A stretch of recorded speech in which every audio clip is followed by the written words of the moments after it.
On June 22, 1860, James Busby wrote a letter to Maori Elders explaining his concerns to recent Maori uprisings, wanting to break the Treaty of Waitangi and make their own sovereignty, such as the Kingi movement.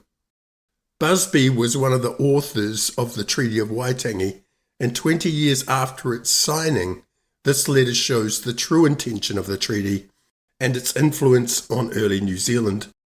The treaty wasn't about co-governance, it was about working together as one people. Below is my summarised version of the letter, making it easier for modern audiences to understand. Old men and fathers of the Maori nation, listen to the words of an old man and a father, whose children and grandchildren are natives of the same land as your children and grandchildren. When King William sent me to this country, he did not send me to govern either my own countrymen or the Maoris, but to live with them and give them good advice. There was no law. I had no power to prosecute. I could only write to the king who, from time to time, sent a ship of war to inquire whether the king's people and the Maori people were living and trading together in peace and friendship. By and by, the king's people increased in this land, where there was no law and no governor. The people required to be governed by law. King William died and was replaced by Queen Victoria, who was a friend of the Maori people. She sent Captain Hobson to tell them that if they would become one people with her own children, she would become a mother to them and would extend to them the protection of her law. When Captain Hobson arrived, chiefs came in great numbers and considered the matter. Their old missionaries, who had given them the word of God, advised them to listen to the words of the Queen. They were good words and would keep alive the Maori race. For 2 days they assembled and discussed the treaty. Captain Hobson said, "Take a week to consider." The chiefs would not wait till the end of the week, but said to Captain Hobson, "Come from your ship and finish the matter." Then was signed the Treaty of Waitangi, the covenant between the Queen and her Maori people, by which the natives of New Zealand became subjects of the Queen, and the Queen became the protector of the Maori race. The Queen promised to protect each man and every man, so that every man's land should be his own.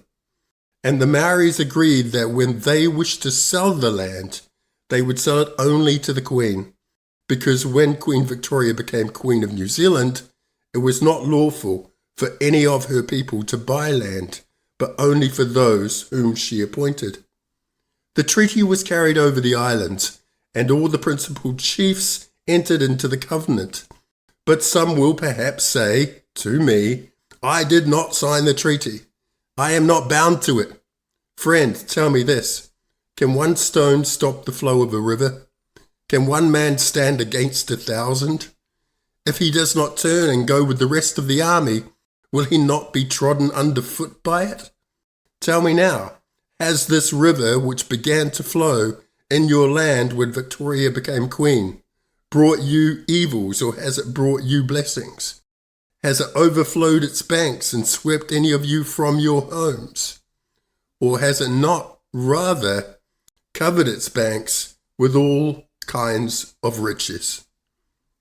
Where were your cattle? Where were your horses and ploughs? Where were your mills and wheat to grind in them? Where were your fruit trees, your apples and your peaches, your vines and figs? Where were your warm blankets and all manner of clothes? Your jaws ached with eating the fern root. Your women's backs were broken under their burdens. Your children perished from want of milk. You shivered in the cold. Listen, friends, the earth is the Lord's and the fullness thereof.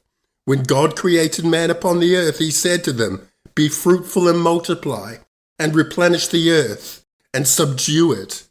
The people of England have not been disobedient to this command. Their own island is full of inhabitants. Have the Maori race fulfilled the command of God? Have they replenished New Zealand? Have they not, rather, destroyed and devoured each other? until they became few and small in numbers. The Ngāpuhi invaded Waikato. Waikato rose against Taranaki. Taranaki destroyed the south. Who can count the numbers whose blood watered the earth? It was not the Pākehā who rose against them. It was the Maori who rose against Maori. Every man's hand was against his brother.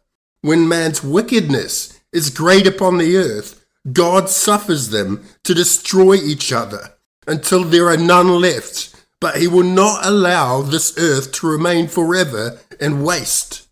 He formed it to be inhabited. He calls another nation to fill its waste places, and it makes its deserts blossom and bring forth fruit. Take heed, friends, that you are not rebelling against God as well as against the Queen. Be not forgetful of what you were before the Queen cast her mantle over you. Then you were naked and destitute of all things. Now you are rich and increased in goods. Dwell in peace, and oppose not the law of the Queen. The Maori nation is incorporated into the body of which the Queen is the head. The power of the Maori people is like that of the little finger of the left hand. If an ulcer breaks out in the point of that little finger, it gives disturbance to the whole body. If the surgeon cannot heal the ulcer, he will say, cut off the first joint of the little finger, lest the corruption spread over the whole finger. If the whole finger is diseased, he will say, cut off the whole finger. It is not fit that the whole body should suffer for so small a member. 2 ulcers have broken out, one at Taranaki and one at Waikato. Tiara has sold his land to the Queen. Kingi says the land shall not go to the Queen. The land is Tiara's. Let Tiara keep his land. I will not suffer it to be sold, because though the land is Tiara's, the power is mine. I am Waitara.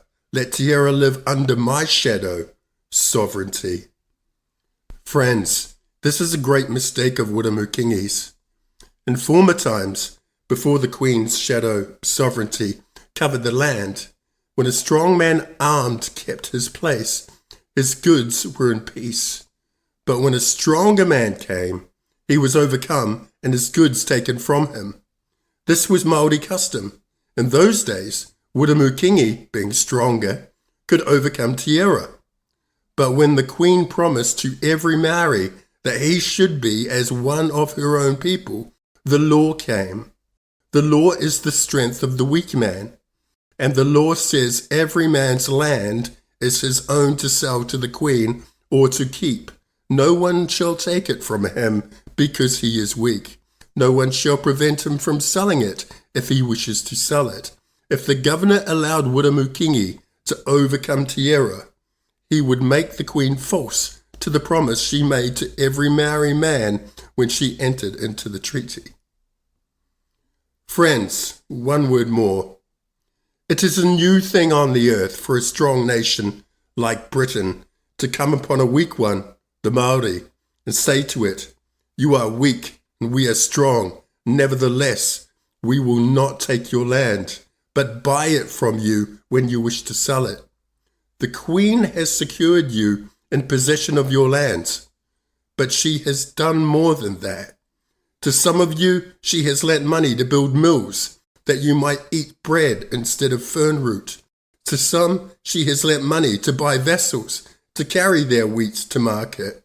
She did not do this because you were weak and ignorant. She has cherished you as a nurse cherishes her children. Now I who write these things to you do not belong to the governor nor to the Queen. I am a private man, dwelling on my own land, as each of you dwells on his own land. I am as one of you. The governor does not know that I am writing this letter to you. Perhaps he will see it in the newspaper, perhaps not.